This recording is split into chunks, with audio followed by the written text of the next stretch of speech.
This particular gospel lesson is a favorite one of mine for a lot of reasons. One of them being when I was in seminary, so many years ago, we always knew what the lecture was going to be on a particular day by one of our New Testament professors, Father Bonaventure Hayes.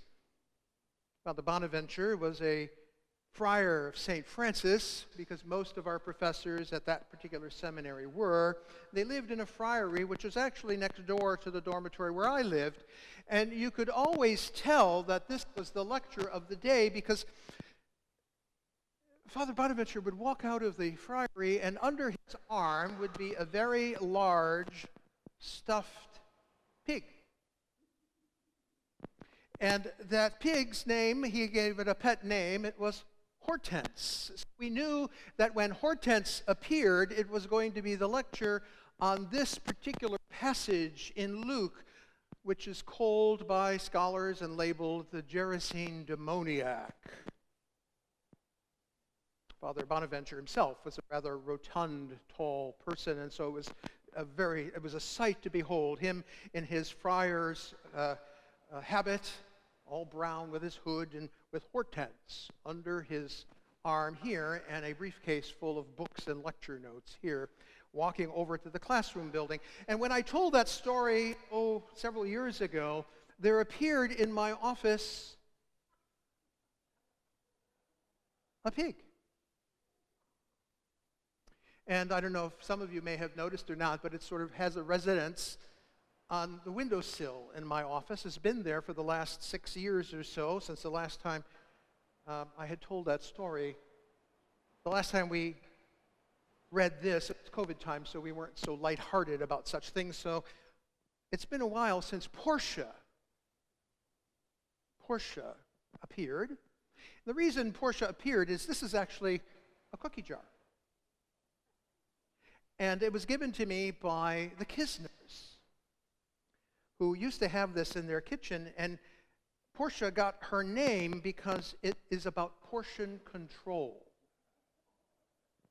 Because you can only put your hand in and take out one cookie at a time. You try to take out more than that, you can't get your hand out. So Mother Mary, being a dietitian in a previous life, and Francis, with his sense of humor, they came up with the name Portia. So Portia is our visitor today. Now, Hortense and Portia have met a very different fate than the pigs in today's gospel lesson, and that's kind of the point that I want to make. It isn't about necessarily that pigs are bad, because we don't see them that way. In fact, I like bacon way too much. Bad for the pig. My doctor would say bad for me too, but so it is. But that lecture that Father Bonaventure gave was memorable, not only because Hortense accompanied him, but because there's a lot in there. This is a rather long gospel lesson, and there's a lot that's covered there, more than often meets the eye. You see, Luke was a bit geographically challenged. She has Jesus getting off the boat and near the city of Gennesaret, but the city is not anywhere near the lake. It's a ways away, but that's not really important for the story. The point of the story is that Jesus left Galilee, and he went across the lake, and he went over to the Gerasenes on the other side, because that is Gentile territory. Jesus is clearly moving away from the people that he knows, the language he knows, the culture that he knows, the religious practices that he knows. He's moving outside of his comfort zone.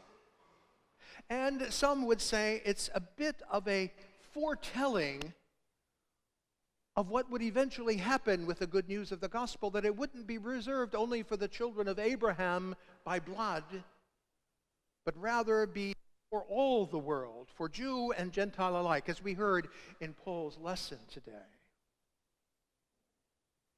But this gospel lesson is even about more than that. Jesus moving out of his comfort zone, the minute, as in the way Luke tells the story, he gets off the boat, he is confronted with this man This man who needs to be described to you in some ways just to get a sense of what the scene is like. This is a man who has been possessed by a demon. Now, demons, you see, our image of demons is all about little gremlins or little sort of quasi-human beings. But that image does not come from the Scriptures. That image comes from much later. It's medieval and Renaissance poetry, where too often we get too many of our images about heaven and hell and angels and all that sort of thing. But in the Scriptures, it's important for us to realize that the word that is used for demon has its root in another Greek word, a Greek word that means power. A Greek word that means power. That word, dunamos, is the same word where it's the root of dynamite. So it kind of gives you a sense of what that word is like. So the demons are spiritual powers, not little gremlins that sort of hop into another's body. They are the spiritual powers that can surround us and encompass us and get into our hearts and our minds.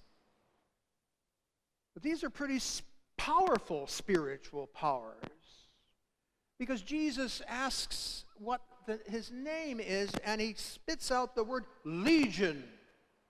Now, don't forget that at this point in time, the people who would have been hearing the story knew very well what a legion was. They lived under the occupation of the Roman Empire, and a legion in Roman terms was 1,000 strong, battle-hardened soldiers. So think of the power that encompasses.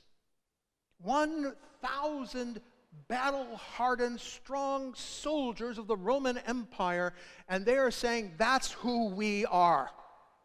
We are that strong. Wow. And so you get a sense of why this man was feared in so many ways. We're describing him as a lunatic in our American modern terminology. Here he was running around without clothes on because he couldn't keep them on. He was like Hulk. You know, it would just sort of split off of him. And then it says that they tried to chain him and they put shackles on him, and he was so strong he would burst the chains and the shackles, so they couldn't control him at all. That's a lot of power. And yet, they see this Jesus, and Jesus already, Luke says, has commanded them to leave the man, Jesus not knowing that they were legion, but rather that this man was suffering somehow. And so Jesus tells the spiritual power to leave the man. And even if with all of that power that is described for us in the man, they were afraid of Jesus. Because they begged Jesus, or actually said, Jesus, Son of the living God, do not torment us. But Jesus is, in modern terms, kind of Obi-Wan Kenobi. For those of you who understand Star Wars terminology, the Force is with him. And these see that Force coming for them. And so, in sort of preemptive way, they beg Jesus, do not send us back to the abyss. Well, that's another thing that Father Bonaventure described for us very clearly. He said, this word abyss is not used very frequently in the Scriptures. And when it is used, it is a terrible place. It is a bottomless pit of nothingness. It's from the abyss, darkness of this bottomless pit, that the beast in the book of Revelation emerges. It is the abyss, it is the chaos that is the universe at the dawn of creation, that God brings order and life. Let's use only in those 2 times, and I think in this maybe 3 times altogether in all of the Scriptures.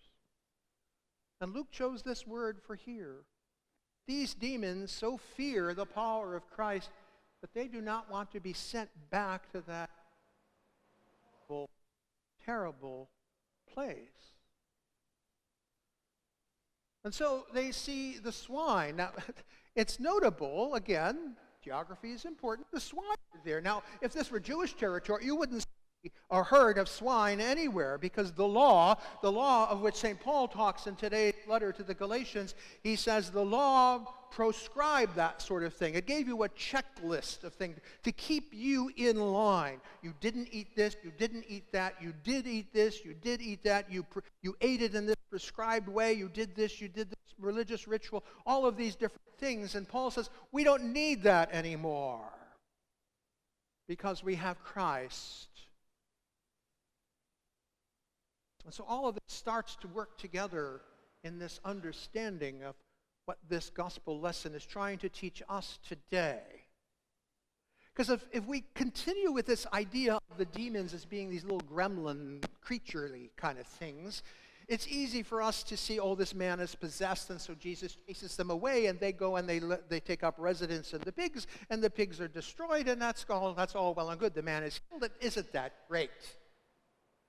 But there are deeper lessons here for you and for me, because these demons are not little gremlin types. They are, as I've mentioned, the spiritual forces that are all around us all the time. These are the same forces that exist, for example, in a family that finds itself totally dysfunctional because a member of that family is addicted to alcohol or to drugs. That brings chaos into the family system. That's only one articulation of it. Just as an example for you what the sense of these spiritual forces can be. But these spiritual forces are alive in us, not only in a little bit of the family system that I described, but they are alive all around us, even in our society. They are not only impacting individuals, but like legion, are having an impact on entire communities. Entire communities. I will ask you the question, what is a demon for you? What does it really mean? What it really means, I believe, is anything, any power in our life, whether individual or in the community, that can take us away from the way of Christ, that can turn our attention away from God and cause us to slip into the chaos of evil that is all around us. Evil, spiritual powers are alive and well in our world. We cannot simply relegate them to the little demons and the little fairy tales that we say and tell each other. They have real life implications. That's the purpose of this story. Jesus is telling us that this man was infected with these spiritual powers, and he was wreaking havoc in that community. What then is the solution? Well, we things and look at what the name of the demons that impact us are. And I can give simply that definition again. Any force that can take us away from the way of and lead demon possession and the chaos that brings. Any spiritual force that distracts us from the way of Jesus is a demon. And what is the way of Jesus? We described it over and over again. It is, as our former presiding bishop has taught for nearly 10 years during his tenure, the way of life. And today, lesson that taught God's loving kindness, the praises God's loving kindness. The realities which St. Paul describes in the epistle lesson that puts down division among us. No Jew or Gentile, slave or free, male or female, we are all one in Christ Jesus because we are a people following the way of Jesus. That is the way of self-giving, absolute love. Agape. Anything then that distracts us from that, from the loving kindness and compassion that is part and parcel of who God is a demon, is a spiritual force that can wreak evil and havoc in us and in our society. And so I will ask you simply to ask yourselves the question, what keeps us from God's compassion and loving kindness? What in our world, what in my life, what in my community, what in our nation, what in the world does this? And anything that can be identified as that, not stemming from the love and compassion of God, which is innate in us because we are part of Christ's life, is demonic, is evil, and needs to be evicted. Another lesson comes to us in this reading too, because notice that the demons leave the man, but they go into the pigs. For Jesus, no great loss. Jesus was a Jew. He had no use for the pigs, so go ahead. But what do the pigs do? They don't just go off scampering into the woods and find a little joy and happiness. No, they run down the cliff and drown themselves, because Jesus is teaching us in this particular lesson as well that anyone and everyone who participates in that kind of evil is participating in their own self-destruction. And so we are being set up to make a choice. Will we go along with the forces of evil and negative spiritual power in our lives? Or will we follow the way of Christ? But therein is the rub. It isn't simply not to do something bad. We must actually live the life of Christ, because as St. Paul has described us, through our baptism, we are Christ in the world. And so our high calling becomes calling out the forces of evil, the demons in our world, and expelling them wherever we find them. Now, if this was simply a nice healing story, I think the outcome would be a little bit different than it is. Because go back and look at the end of it. What happens there? The people of the village who have been tormented by this man and his power and his evil now see him healed and whole again, a normal human being in his right mind, we are told. And they are not rejoicing. They are filled with fear. Why? Because we fear what we don't know, what we don't understand. They don't know how to deal with this man now. He's not the awful ogre that they had seen for years upon years upon years. Now, he's a child of God. They don't like that. Because now they have to change their attitudes. They have to change the way they look at him and look at the world. And suddenly, their world is turned on its head by this one single act of this Jesus. And so they beg him to leave them.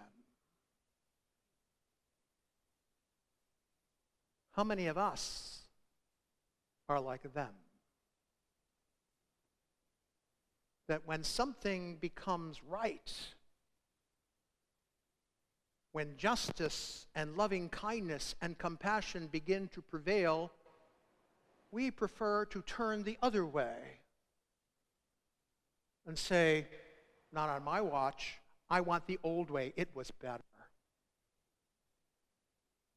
And it's not just a teaching of this particular passage. Actually, anyone who's been involved in the work of, say, 12-step programs and family systems knows that very often the biggest challenge for someone who is striving for healing, striving for wholeness, striving in recovery, finds that it is their family and their friends that are their biggest temptations to go back to the way they were.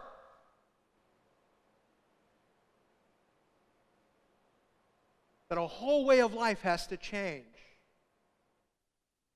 And I only use that as an example because it's a clearer one.